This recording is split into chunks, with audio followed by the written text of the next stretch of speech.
आकाशवाणी है। चर्चा का विषय है, कार्यक्रम में प्रस्तुत है विश्व पर्यटन दिवस, भारत की पर्यटन में बढ़ती क्षमता पर चर्चा। इसमें भाग ले रहे हैं पर्यटन मंत्रालय में सलाहकार समिति के सदस्य जी सक्सेना और आकाशवाणी संवाददाता कमल कुमार प्रजापति। आज विश्व पर्यटन दिवस है और हम सभी जानते हैं कि जो ये पर्यटन का क्षेत्र है, दुनिया भर में किसी भी अर्थव्यवस्था के लिहाज से ये एक प्रमुख क्षेत्र माना जाता है। भारत की अगर बात करें तो भारत में भी जीडीपी का 5% पर्यटन क्षेत्र से ही संबंधित है और लगातार जिस तरह से पर्यटन क्षेत्र को बढ़ाने के लिए देश में प्रयास हो रहे हैं, उससे आने वाले समय में भारत में पर्यटन की संभावनाएं और बढ़ती हुई नजर आ रही हैं। पर्यटन से जुड़ा जो हॉस्पिटैलिटी का क्षेत्र है, इससे जुड़े हुए उद्योग हैं, इसके बारे में भी हम जानते हैं कि इससे बहुत ज्यादा असर होता है। जब किसी भी देश का पर्यटन बढ़ता है तो हॉस्पिटैलिटी क्षेत्र समृद्ध होता है और आर्थिक स्थिति समृद्ध होती है और एक बहुत बड़ी आबादी के जीवन स्तर में भी इससे सुधार होता है, क्योंकि पर्यटन के विकास के चलते परिवहन व्यवस्था दुरुस्त होती है, इंफ्रास्ट्रक्चर का विकास होता है, साथ ही रोजगार के तमाम अवसर इस क्षेत्र के माध्यम से पैदा होते हैं। तो आज हम कार्यक्रम में पर्यटन के इन्हीं आयामों पर बात कर रहे हैं और साथ ही कार्यक्रम में इस बात पर भी चर्चा कर रहे हैं कि भारत में जो पर्यटन क्षेत्र को बढ़ाने के लिए इनिशिएटिव लिए गए हैं, वो किस तरह से भारत की अर्थव्यवस्था को बढ़ा रहे हैं, भारत में ढांचागत विकास को बढ़ा रहे हैं और लोगों के जीवन स्तर को बढ़ाने में मदद कर रहे हैं। हमारे साथ चर्चा के लिए कार्यक्रम में जुड़े हैं पर्यटन मंत्रालय में एडवाइजरी काउंसिल के मेंबर जी सक्सेना साहब। स्वागत है सक्सेना साहब कार्यक्रम में आपका। धन्यवाद और श्रोताओं को मेरा नमस्कार। सक्सेना साहब, अगर हम पर्यटन और अर्थव्यवस्था की जो बात कर रहे हैं अभी हम उसको ही आपसे समझना चाहें कि किस तरह से हमारा अगर पर्यटन दुरुस्त होता है तो अर्थव्यवस्था भी उसी तरह से मजबूत होती है। हम बहुत सारे देशों के उदाहरण ले सकते हैं जब हमने देखा है कि बहुत सारे देशों में अर्थव्यवस्था इसीलिए पनपी है, इसीलिए सुदृढ़ हुई है कि वहाँ का पर्यटन बहुत ज्यादा बेहतर है। तो भारत के संदर्भ में आपका इस मामले में क्या नजरिया है? किस तरह से अगर पर्यटन को मजबूती मिलती है भारत में तो उससे कैसे हम अर्थव्यवस्था को और लोगों के जीवन स्तर को बेहतर कर सकते हैं? देखिए, वर्तमान हालात में जो सिनेरियो है वो भारत का भविष्य बहुत उज्जवल है टूरिज्म के पॉइंट ऑफ व्यू से, क्योंकि टूरिज्म एक तो बहुत ज्यादा सबसे ज्यादा रोजगार देने वाला है। दूसरा, ये जो है फॉरेन एक्सचेंज जो अर्निंग होती है, आप अंदाजा लगाइए कि जो एक फॉरेन टूरिस्ट इंडिया में आता है वो $120 पर डे खर्च करता है और उसका एवरेज स्टे जो है वो 20-21 दिन होता है। तो आप इससे अंदाजा लगा सकते हैं। और एक फॉरेन टूरिस्ट जो है एक साल में लगभग एक जॉब देता है। तो ये जो मल्टीप्लायर इफेक्ट है जो टूरिज्म का 11-12 सेक्टर को मिलाकर टूरिज्म में एक फायदा होता है, तो इंडस्ट्री भी बढ़ती है, सिविल एविएशन भी बढ़ता है, ट्रांसपोर्ट भी बढ़ता है। तो ये सब बहुत फायदे होते हैं और इंडिया में बहुत ऐसी अच्छी चीजें हैं जिससे टूरिज्म को बढ़ावा और मिल सकता है। अभी जैसे आप बात कर रहे हैं कि प्रेजेंट जो गवर्नमेंट है उसने इतना बढ़ावा दिया है, जैसे हमारे प्रधानमंत्री महोदय अक्सर कहते हैं देखो अपना देश, स्वदेश दर्शन। G20 में जितना बढ़ावा टूरिज्म को मिला है उसकी कल्पना करना बड़ा अच्छा लगता है कि इतना बढ़ावा इसको मिला है। और है क्या कि देखिए, वैसे तो टूरिज्म जो है वो मास टूरिज्म पर जोर नहीं देना चाहिए। जो हाई एंड टूरिज्म है उसमें जैसे कुछ बड़े टूरिज्म के प्रोडक्ट बने, जैसे अभी अयोध्या बन के तैयार हो रहा है, केवड़िया बना, नए सिटीज इनको मान सकते हैं, जैसे संतोषा बना, लंकावी बना मलेशिया में और सन सिटी बना साउथ अफ्रीका में। उससे एकदम टूरिज्म को बढ़ावा उन देशों में मिला। इंडिया में चंडीगढ़ के बाद बहुत कम ऐसा हुआ है कि नए सिटी हुए हैं, लेकिन अभी स्मार्ट सिटी है और अयोध्या और केवड़िया और जो जिस तरह से बढ़ावा दिया जा रहा है उससे जो स्पिरिचुअल टूरिज्म है, रिलीजियस टूरिज्म है, उससे बहुत बढ़ावा मिलेगा। अब आप अंदाजा लगाइए कि अकेला इंडिया ऐसा कंट्री है जिसमें 4 रिलीजन की उत्पत्ति हुई है, सिख, हिंदू, बुद्ध और जैन। तो हम बुद्धिस्ट सर्किट की अकेले बात कर लें तो 500 मिलियन टोटल वर्ल्ड में बुद्धिस्ट है और अभी इंडिया में 0.05% आते हैं। अब जैसे वर्ल्ड टूरिज्म के लिए मैं वर्ल्ड वीक के लिए भी मैं काम करता हूँ, तो अब हम बुद्धिस्ट सर्किट पे काम कर रहे हैं। सारनाथ भी बनकर तैयार हो रहा है, कुशीनगर में एयरपोर्ट आ गया। तो अगर अकेले बुद्धिस्ट सर्किट को बढ़ावा दिया जाए और इसमें एक जीरो हटा दिया जाए, 0.05 से 0.5% किया जाए तो 25 लाख एडिशनल बुद्धिस्ट आ जाएंगे। इसे रामायण सर्किट हो सकता है, सिख सर्किट हो सकता सकता है। पूरा साउथ एशिया में जो जितने कंट्रीज हैं, कम्बोडिया, लंका, ये सब मिला के, इसमें आपस में जो सार्क कंट्रीज में बहुत बड़ा पहल की गई थी, उसको बढ़ावा देने की जरूरत है। और स्वदेश दर्शन में तो प्राइम मिनिस्टर महोदय बहुत ही कुछ कर रहे हैं, जिसके लिए लोगों में बहुत ही उत्साह है इसके लिए। आपने आध्यात्मिक और धार्मिक टूरिज्म की बात की, तो निश्चित रूप से आपने जो बताया कि भारत में किस तरह से विविध जो धर्म है, आस्था के केंद्र है, उनकी वजह से एक समृद्ध पर्यटन स्थल बनने में भारत को बहुत ज्यादा मदद मिली है। और हम एक गंतव्य स्थल के रूप में देखें तो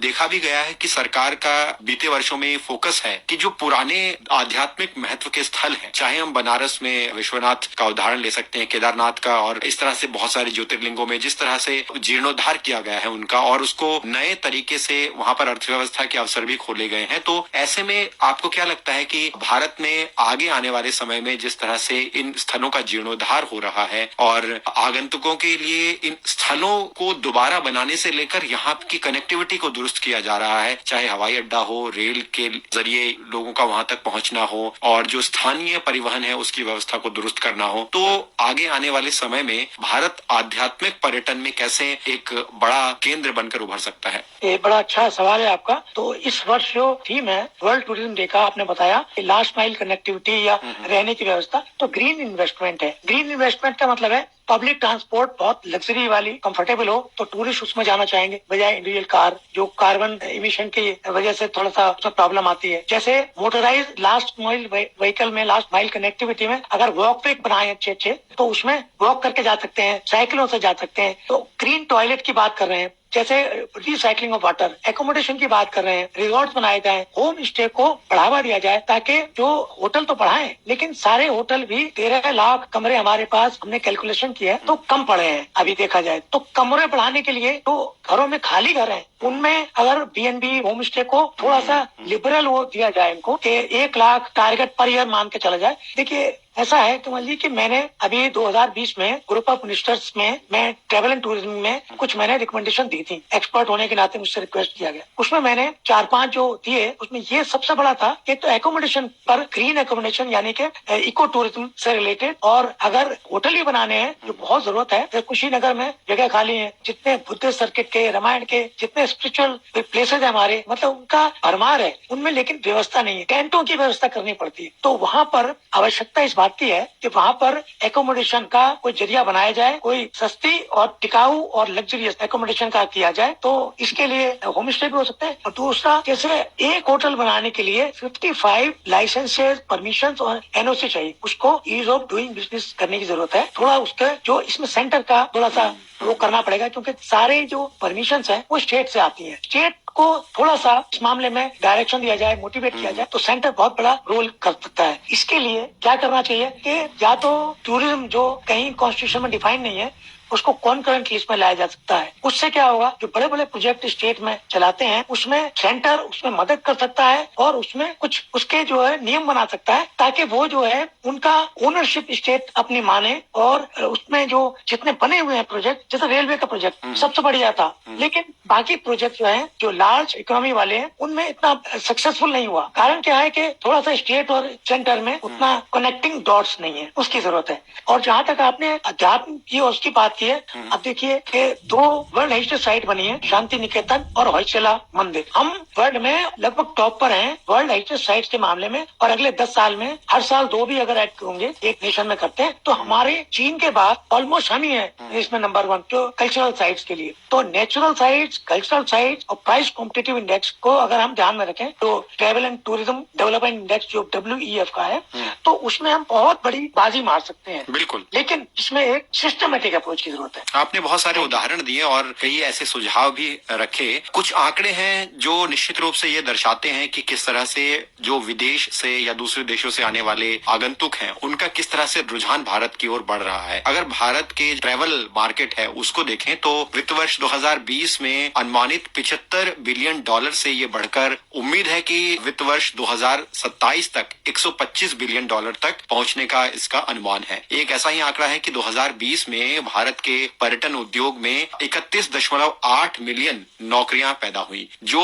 2029 तक बढ़कर 53 मिलियन नौकरियों तक पहुंचने की संभावना है। और 2028 तक अंतर्राष्ट्रीय पर्यटकों का आगमन लगभग ऐसा अनुमान है कि 30.5 मिलियन तक पहुंच सकता है। तो जो इन आगे आने वाले लगभग 4 से 5 साल में एक हम बदलती हुई तस्वीर देख रहे हैं, जिसमें कि हम यात्रियों की बढ़ती संख्या को देख रहे हैं जो बाहर से आ रहे हैं, नौकरियों की संभावना देख रहे हैं और निश्चित रूप से बढ़ते इंफ्रास्ट्रक्चर को भी हम देख रहे हैं। तो क्या कारण आपको लग रहे हैं कि जिस वजह से ऐसे अनुमान हमारे सामने व्यक्त हो रहे हैं? देखिए, जो आपका प्रश्न है, अगर आप इंफ्रास्ट्रक्चर की बात कर रहे हैं तो मैं तो बहुत बड़ा इंफ्रास्ट्रक्चर का एडवोकेट हूं। और मैंने जैसे सेक्रेटरी टूरिज्म अंडमान था, एमडी दिल्ली टूरिज्म, तो पीपीपी में और इंफ्रास्ट्रक्चर डेवलपमेंट किया। और जो भारत सरकार ने ये जो सड़कों का जाल बिछाया है, जो ऐसा लगता है जैसे यूएसए में देखते हैं वैसे जाल यहाँ बिछा जा रहा है। अभी यहाँ पर जो अंडा है, पनीर है, सब्जियां हैं, आपको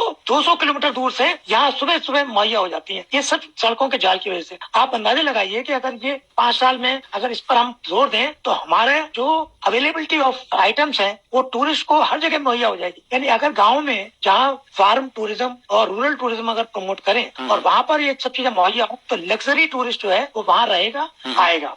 अब जैसे आपने बताया कि फॉरेन टूरिस्ट अराइवल, बहुत अच्छी बात है। ये हमारा अभी 22वां रैंक है मिनिस्ट्री ऑफ टूरिज्म के आंकड़ों के अनुसार फॉरेन टूरिस्ट अराइवल का। एक टूरिस्ट एक जॉब देता है, जैसे मैंने बताया। जी। लेकिन अभी भी हम पूरा जो फॉरेन टूरिस्ट अराइवल वर्ल्ड में है उसका 1.25 यानी 1.25% है, बहुत कम है। और उसके लिए हमें क्या करना होगा, मेरी बुक है बीएनबी के ऊपर, उसमें मैंने कारण बताए थे कि आप होम स्टे का फ्री छोड़ दीजिए। जैसे पॉल्यूशन के लिए आप प्राइवेट कंपनी को दे दिया कि पॉल्यूशन सर्टिफिकेट दे देते हैं तो कोई उस पर एक्सेप्टेंस हो जाती है। एक चार्टर्ड अकाउंटेंट सर्टिफिकेट देता है, इनकम टैक्स ऑफिसर मान लेता है। इसीलिए अगर ट्रेवल एजेंट और टूर ऑपरेटर अगर सर्टिफाई कर दें कि भाई ये बीएनबी हमने दे दिया तो उसको मान लेना चाहिए, बजाय इसके कि प्रोफेसर, रिटायर्ड आईएएस, इंडस्ट्रियलिस्ट वो थाने में और म्युनिसिपैलिटी में चक्कर लगाएं अपने कमरों को होम स्टे बनाने के लिए। तो ईज ऑफ डूइंग बिजनेस करना है, एकोमोडेशन की संख्या बढ़ानी है, क्योंकि हमारे पास जखीरा है हर चीजों का। नॉन लेजर रिसोर्स रैंक में टीटीडीआई में हम 8वें नंबर पर है। हम प्राइस कॉम्पिटिटिव इंडेक्स में टीटीडीआई में 26वें नंबर पर है। 12वां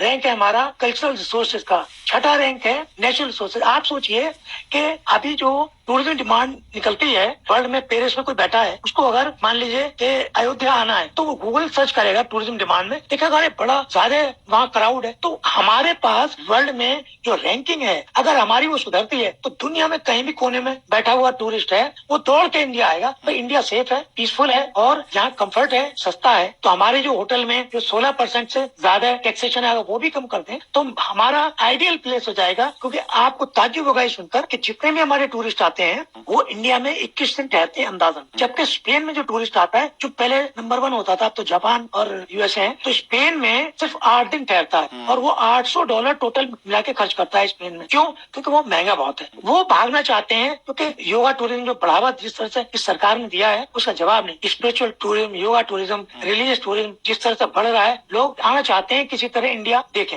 यहाँ पर अगर ये सुविधाएं हो तो इनसे बड़ा हमारा टूरिज्म को बढ़ावा मिल सकता है। तो हमारा नंबर ऑफ टूरिस्ट बढ़ाने के बजाय हम क्यों ना, जो एक टूरिस्ट जो फॉरेन टूरिस्ट है वो $120 पर डे खर्च करता है, 20-21 दिन ठहरता है, तो हमारे पास $2500-2600 पर टूरिस्ट आते हैं। हमको चाहिए कि हम नंबर ऑफ टूरिस्ट पर जोर ना दें, उसके number of days of stay पर जोर दें कि जो टूरिस्ट आए वो क्यों 21 दिन ठहरे, क्यों ना वो 25 दिन 30 दिन ठहरे। केरल में, राजस्थान में 5 दिन ठहरता है, वेडिंग का देखता है, दिल्ली में 2.5 दिन के बजाय 4 दिन ठहरे। तो इससे हमारी फॉरेन एक्सचेंज अर्निंग ज्यादा होगी। दूसरा एक बहुत बड़ी चीज आपने जो कही थी उसमें यह है कि SP Gupta committee report planning commission में दी गई थी, उसमें बताया था कि टूरिज्म अकेला एक ऐसा सेक्टर है जिसमें अगर 10 लाख रुपए इन्वेस्ट किए जाएं तो 78 जॉब मिलते हैं, जबकि मैन्युफैक्चरिंग सेक्टर में 45 मिलते हैं और एग्रीकल्चर में सेक्टर में 18 जॉब। इसका मतलब अगर भारत सरकार को सब्सिडी देनी है, लोअर रेट ऑफ इंटरेस्ट पर लोन देना है तो टूरिज्म में दे, ताकि 78 जॉब, बेरोजगारी को खत्म करने का इससे बढ़िया तरीका और कुछ नहीं। क्यों? क्योंकि ये जो टूरिज्म इंडस्ट्री है वो लेबर इंटेंसिव। इससे भी बड़ी चीज है कि 60 से 70% वुमन पार्टिसिपेशन है। जहाँ वुमन पार्टिसिपेशन 50% से ऊपर है, उस देश को आगे बढ़ने से कोई नहीं रोक सकता। बिल्कुल। तो टूरिज्म में एक बहुत बड़ी आती है, जब हम नौकरियों की बात करते हैं, इसमें लोकल गाइड्स को लेकर भी सरकार का ये कहना है कि लोकल गाइड्स तैयार करने के लिए जो प्रोफेशनल हो उसके लिए अलग से कई व्यावसायिक कोर्सेज को चलाने कराने की आवश्यकता है और बहुत सारे अब शुरू भी हो चुके हैं, जिससे कि जो ऐसे प्रचलित और प्रसिद्ध स्थल हैं जहां पर की लोकल गाइड्स की डिमांड बहुत ज्यादा होती है, वो बाहर से आने वाले लोगों को वहां के स्थान का मुआयना करा सकें। अगर भारत में ऐसे लोकल गाइड्स तैयार होते हैं, वहां का लोकल इंफ्रास्ट्रक्चर तैयार होता है, होम स्टे की आपने बात की, वहां गांवों में होम स्टे के माध्यम से रूरल जो ग्रामीण अर्थव्यवस्था है उसमें सुधार होता है और रूरल टूरिज्म को भी बढ़ावा मिलता है। कैसे इन सब मूलभूत जरूरतों को पूरा करके टूरिज्म सेक्टर को और ज्यादा समृद्ध किया जा सकता है? कमल जी, एक बात बताऊं कि जो गाइड हैं इंडिया में, जहाँ चाइनीज और फ्रेंच लैंग्वेज के गाइड हैं, वो दे आर मिलियनर। आपने बहुत ही बढ़िया सवाल किया। अगर गाइड ही नहीं होंगे प्रॉपर, हमारे पास गाइडों की कमी है, प्रॉपर गाइड की कमी है। मैं जैसे जबलपुर में टूरिज्म एडवाइजर था स्मार्ट सिटी में, वहाँ के जो नर्मदा नदी का, वो आप देखो, वहाँ इतना बढ़िया चीजें सुनाते हैं कि यहाँ श्रीदेवी ने शूटिंग की थी, या ये हुआ था, या बॉबी की शूटिंग हुई। मतलब सुन के मजा आता है। हो सकता है उन्हें 100% रिकॉर्ड सही ना हो, लेकिन मजा आता है। टूरिस्ट लाइन लगाते हैं, ऐसा बहुत जरूरी है। आपने बड़ा अच्छा सवाल किया। तो अब हम G20 पर आते हैं। दिसंबर 2022 से भारत ने G20 की अध्यक्षता ग्रहण की। उसके बाद हमने देखा कुछ महीनों में लगभग ऐसे 60 भारत के प्रमुख शहरों में G20 के अलग अलग वर्किंग ग्रुप्स की बैठकें हुई। वहां हमने देखा कि जो ये बैठकें हुई और G20 का जितना भी ये पूरा माहौल बना, उसमें बहुत ज्यादा भारत के टूरिज्म सेक्टर को लेकर बाहर से आने वाले जो प्रतिनिधि थे उनमें आकर्षण बढ़ा है और इस बात की चर्चाएं भी बहुत हुई हैं। तो ये आप G20 और इस तरह के जो विदेशी या अंतर्राष्ट्रीय स्तर के सम्मेलन होते हैं, वो किस तरह से किसी भी देश के टूरिज्म के प्रति आकर्षण को बढ़ाने में मददगार होते हैं और कैसे G20 ने एक संदेश दिया है भारत में पर्यटन को और बढ़ावा देने के लिए? देखिए, G20 के बड़े प्लेटफॉर्म के बराबर कोई कल्पना नहीं कर सकता कि इतना बड़ा प्लेटफॉर्म टूरिज्म के लिए तैयार हो सकता है। जैसे गोवा का डिक्लेरेशन है और भी इतने सारी जो सेक्टर मीटिंग हुई है G20 में, उसमें इतना बढ़ावा, इतने लोगों को अच्छा लगा। खासतौर से अफ्रीकन कंट्रीज और यूरोपियन कंट्रीज में इनमें बहुत उत्सुकता जगी हुई है कि इंडिया को घूमा जाए। लेकिन इंडिया जो है शहरों में नहीं है। मेरा पॉइंट यह है कि इंडिया को गाँव में, रूरल एरियाज में तलाश करिए। और आज का जो टूरिस्ट, फॉरेन टूरिस्ट आता है, वो जो कोविड-19 के बाद, जो जैसे मैंने रिपोर्ट में भी लिखा है ग्रुप ऑफ मिनिस्टर्स वाले में, कि अब लोग 5 स्टार में रहने में इतने इंटरेस्टेड नहीं है जितना वो कल्चरल मिक्स के साथ रहना चाहते हैं। एक बंगाली NRI आएगा, उसके साथ रहेगा। हमारा तो इतना बड़ा स्ट्रॉन्ग है कि वी आर इंग्लिश स्पीकिंग।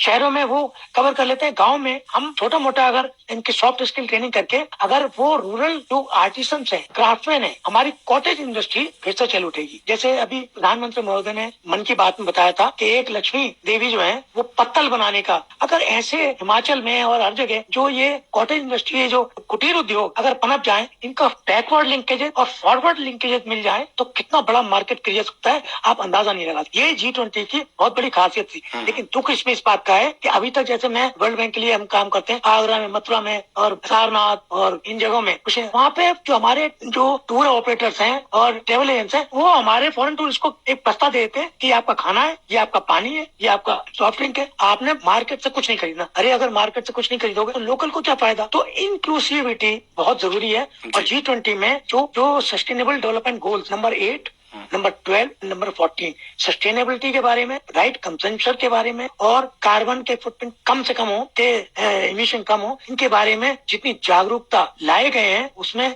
बहुत बड़ा वो देन है। लेकिन टूरिज्म का सिर्फ सरकार के ऊपर वो नहीं करना चाहिए। मेरा अपना मानना यह है कि बॉलीवुड में, जैसे बिना सरकार की मदद के बॉलीवुड पनपा रहा है इतने साल, ऐसे टूरिज्म सेक्टर है जो प्राइवेट इन्वेस्टमेंट से आगे बढ़ेगा।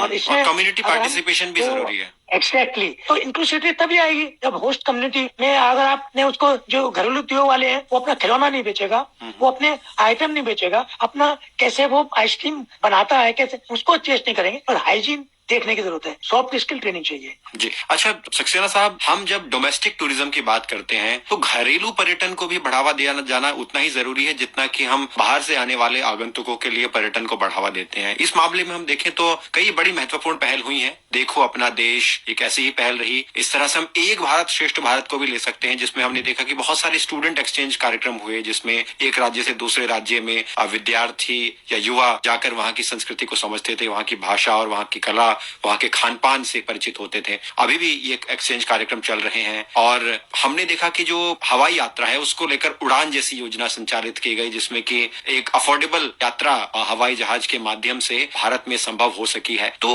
भारत क्योंकि इतना इतना बड़ा देश है और यहाँ इतने स्थल हैं, क्यों जरूरी है हमें अपने ही देश को जानना, और किस तरह से अगर भारत का एक नागरिक भारत के पर्यटन, घरेलू पर्यटन को बढ़ावा देता है, अलग अलग जगहों, अलग अलग स्थलों पर घूमता है, तो उससे कैसे हम पर्यटन को बढ़ावा देने के साथ साथ अपने ही स्तर पर वहाँ की अर्थव्यवस्था को और जो स्थानीय अर्थव्यवस्था है, लोगों के रोजगार है, इंफ्रास्ट्रक्चर है, उसको मजबूत करते हैं। बहुत ही वाजिब क्वेश्चन है, लेकिन हम इसमें थोड़ा पीछे हैं। पीछे क्या है? क्या हम पिछले 50 साल में सिर्फ एक सूरजकुंड मेला बना पाए? थैंक्स टू मिस्टर एस के मिश्रा, जो सेक्रेटरी टूरिज्म थे, उन्होंने क्रिएट किया सूरजकुंड मेला। दिल्ली हाट 4 हैं। हम वर्ल्ड बैंक के साथ मिलकर अब एक वहाँ आगरा, मथुरा वगैरह में कुछ हाट खोल रहे हैं। एक जब मैं एमडी दिल्ली टूरिज्म था, एक नेचर बाजार, ये जो पद्मश्री लैला तेजी है, उनके अंदर खोला था। पीपीपी मॉडल है, पहला मॉडल है। और ऐसी चौकी रानी है, शिल्पग्राम है। ये मेरे जो रिकमेंडेशन है 2020 उसमें है कि हर सिटी में, हर स्टेट के कम से कम 5 सिटीज में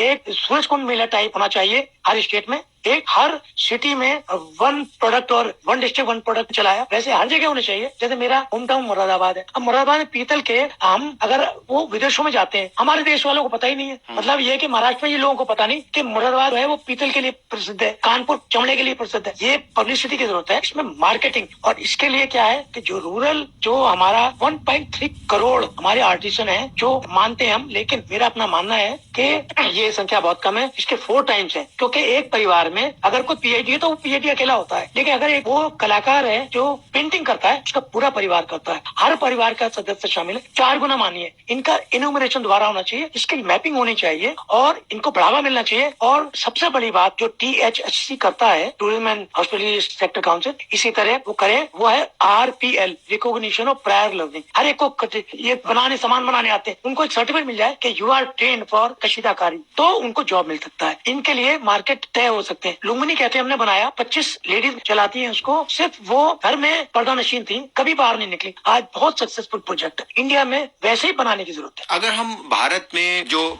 टूरिज्म पॉलिसी है, या अब भारत जिस दिशा में पर्यटन के क्षेत्र को लेकर चल रहा है, उसमें फोकस इस बात पर भी है कि भारत का टूरिज्म सेक्टर सस्टेनेबल हो। ग्रीन टूरिज्म की बात हो रही है, इको टूरिज्म की बात हो रही है। और हम देखे भी कि भारत में बहुत सारे ऐसे स्थल हैं, चाहे वो पूर्वोत्तर राज्य हों, पर्वतीय क्षेत्र हों, जहां अगर इको टूरिज्म नहीं होगा, ग्रीन टूरिज्म नहीं होगा, तो वहां के पर्यावरण को इससे बहुत ज्यादा नुकसान पहुंच सकता है। तो सरकार का फोकस है कि जो इंफ्रास्ट्रक्चर है या जो विकास है पर्यटन क्षेत्र का, वो इस तरह से किया जाए कि पर्यावरण को नुकसान कम से कम हो या ना हो। आप इस मामले में क्या विचार रखते हैं कि सस्टेनेबल टूरिज्म होना, ग्रीन टूरिज्म होना, ये परिकल्पना कितनी आवश्यक है, जिससे कि हम एक समृद्ध पर्यटन स्थल के रूप में विश्व में बनने के साथ साथ एक ये भी उदाहरण दे सकें कि हमारा जो पर्यटन क्षेत्र है वो पर्यावरण के अनुकूल है? बहुत ही माकूल क्वेश्चन है, और इसका मेरा थोड़ा सा नेगेटिव सिनेरियो है जो मैं आपसे शेयर करूंगा। देखिए, 2019 यानी कि कोविड-19 से पहले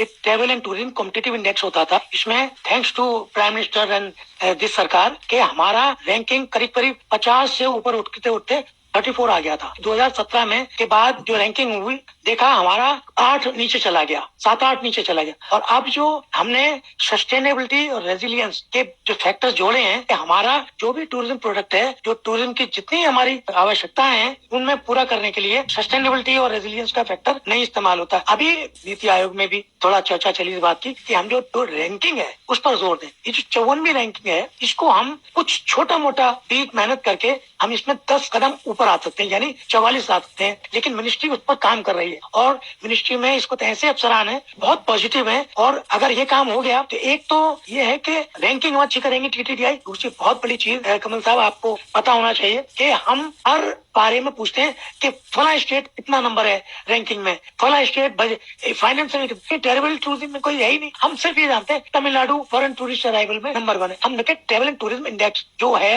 कॉम्पिटिटिव इंडेक्स, उसको भी क्रिएट करें और स्टेट में आपस में कंपटीशन पैदा करें। एक भी और सजेशन है कि जैसे आपने बताया कैसे हम आगे बढ़े कि हमारा 2027 में और 37 में इतनी इकोनॉमी हो जाए। उसमें एक मेडिकल टूरिज्म है, उस पर आपको मैं कुछ बताना चाहूंगा। एक है कि टूरिज्म सैटेलाइट अकाउंट, हम इस पर ध्यान नहीं देते। ऑस्ट्रेलिया का जो टूरिज्म का बजट और टूरिज्म का पॉलिसी है वो टूरिज्म सैटेलाइट अकाउंट। अब 2016 के आसपास जो हमें डेटा है वो कहते हैं कि जो $100 जो फॉरेन टूरिस्ट खर्च करता है, वो $45 100 में से उसे शॉपिंग पे करता है। डॉक्टर LK पवार थे secretary tourism, government of India, तो मैं नेशनल टूरिज्म एडवाइजरी काउंसिल में एडवाइजरी बोर्ड में था। तो हमने ये सजेस्ट दिया कि एयरपोर्ट के साथ साथ शॉपिंग मॉल क्रिएट करो। जैक की वो थी वाइस प्रेसिडेंट, उन्होंने कहा कि वी शुड डू इट, कि शॉपिंग मॉल जितने हैं ज्यादा से ज्यादा खोलो। लोगों को शॉपिंग का इतना शौक है, विदेश से आते हैं NRI, तो भर भर के थैले लेके जाते हैं। हम शॉपिंग के मार्केट्स बनाए बड़े बड़े, 1 डिस्ट्रिक्ट 1 प्रोडक्ट। हर सिटी में ऐसे आउटलेट होने चाहिए, दिल्ली हाट होने चाहिए, सूरजकुंड मेला साल में एक, हर स्टेट में होना चाहिए। ये चीजें बड़ी जरूरी। जी बिल्कुल। और अगर हम देखते हैं कि भारत में पर्यटन क्षेत्र का जिस तरह से, जिस गति से विकास हो रहा है वो लगातार चलता रहे, तो इसके कई पॉजिटिव सकारात्मक परिणाम हमें देखने को मिलेंगे आने वाले समय में। और जैसा कि लगातार हम बात भी कर रहे हैं कि पर्यटन अर्थव्यवस्था का एक पूरक है, इसीलिए ये आवश्यक है कि पर्यटन क्षेत्र का विकास हो। और जैसा कि सक्सेना साहब ने बीच में कहा था कि इसमें जो कम्युनिटी की भागीदारी है, प्राइवेट सेक्टर की भागीदारी है, वो बड़ी अहम है, जिससे कि ये क्षेत्र और ज्यादा समृद्ध हो सकता है। क्योंकि नीतियां निश्चित रूप से सरकार बनाती है, सरकार प्रयास करती है अलग अलग इनिशिएटिव्स के माध्यम से, जिससे कि पर्यटन क्षेत्र मजबूत हो। लेकिन इसमें आवश्यकता ये भी है कि जो निजी क्षेत्र है और जो सामुदायिक भागीदारी है, वो भी पर्यटन क्षेत्र को और ज्यादा मजबूत बनाते हुए, इसमें रुचि लेते हुए भारत के पर्यटन को समृद्ध करें। और आज विश्व पर्यटन दिवस के अवसर पर हम भी अपने अंदर ये एक तरह से संकल्प ले सकते हैं कि हम भी एक पर्यटक बने, क्योंकि एक पर्यटक बनना बहुत आवश्यक है। और अगर हम पर्यटक बनते हैं तो हम एक बहुत बड़े अर्थों में अपनी या किसी भी अर्थव्यवस्था के लिए एक योगदान देते हैं। तो कार्यक्रम को, चर्चा को यहीं समाप्त करते हैं आज हम। और हमारे साथ जी सक्सेना साहब जुड़े थे कार्यक्रम में। आपका बहुत बहुत धन्यवाद हमसे जुड़ने के लिए। धन्यवाद। अभी आप सुन रहे थे विश्व पर्यटन दिवस, भारत की पर्यटन में बढ़ती क्षमता पर चर्चा। इसमें भाग ले रहे थे पर्यटन मंत्रालय में सलाहकार समिति के सदस्य जी सक्सेना और आकाशवाणी संवाददाता कमल कुमार प्रजापति। ये कार्यक्रम आकाशवाणी के समाचार सेवा प्रभाग द्वारा प्रस्तुत किया गया। इसे आप हमारे mobile app news on AIR और YouTube channel news on AIR official पर भी सुन सकते हैं। इस कार्यक्रम के संबंध में अपनी प्रतिक्रिया आप हमें ईमेल या व्हाट्सएप के माध्यम से भेज सकते हैं। ईमेल का पता है airnsdtalks@gmail.com और व्हाट्सएप नंबर है 9289 094 044।